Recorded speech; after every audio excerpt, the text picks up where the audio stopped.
Hoy saldrá de aquí sacando más pecho que nuestro querido Uchiha Madara con su potente armadura. ¡Ey, ey, ey, ey, amigos de Ghost of Tsushima! ¿Sabéis que permite llevar una buena variedad de armaduras que nos ofrecen mejora de atributos cuando la llevamos puesta? Y no solo eso, sino que además podemos subirla de nivel potenciando sus efectos. Así que aquí te voy a contar cuáles son las mejores armaduras para cada situación y cómo conseguirlas. Pero antes no te olvides de dejar tu comentario indicando si alguna de las que menciono a continuación es tu preferida. Como he mencionado antes, vamos a ver tres situaciones diferentes durante el juego, como son el combate, la exploración y el sigilo. Y comenzando por el más importante, el combate, os diré que la armadura que debes usar casi desde el comienzo, y estamos hablando de la armadura del clan Samurai, pues es perfecta contra el daño recibido y aumenta la salud, y bastante. Además de recuperar determinación al recibir daño del enemigo, lo que la convierte en la mejor para sobrevivir en las primeras horas del juego. Concretamente la encontrarás en el acto 1 tras comenzar el relato con la señora Masako durante la historia principal. Sin embargo, una vez avancemos más en la historia, esta armadura la sustituiremos por la mejor armadura para el combate.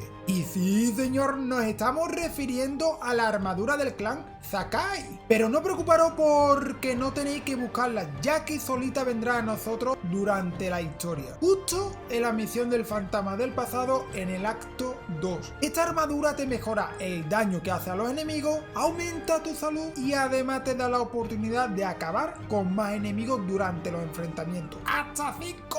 Una armadura digna de usar y que puede convertirla en la destrucción total si combina varios talismanes muy interesantes. Ten en cuenta que esta armadura del clan Sakai hace que aumente tanto lo que es la salud de tu personaje como el daño que hacemos, convirtiéndolo así en un equilibrio perfecto. Si hablamos de exploración, no hay mucho que añadir, ya que todos tenemos desde el comienzo, tras hablar con cualquier mercader de la isla, los ropajes de viaje. Muy útil principalmente porque permite despejar más niebla del mapa, consiguiendo que encuentre más rápidamente lugares de interés o zonas de enemigos. Si le incluyes el talismán que te dejaré justito aquí en el vídeo que puedes ver más arriba, verá la velocidad a la que consigue los recursos necesarios para tu arma y armadura, compañero. Para finalizar sobre el sigilo, seguramente todos sabéis cómo conseguir la armadura de fantasma. Y si no es el caso, te diré que solo tienes que avanzar en la historia hasta llegar a la misión desde la oscuridad,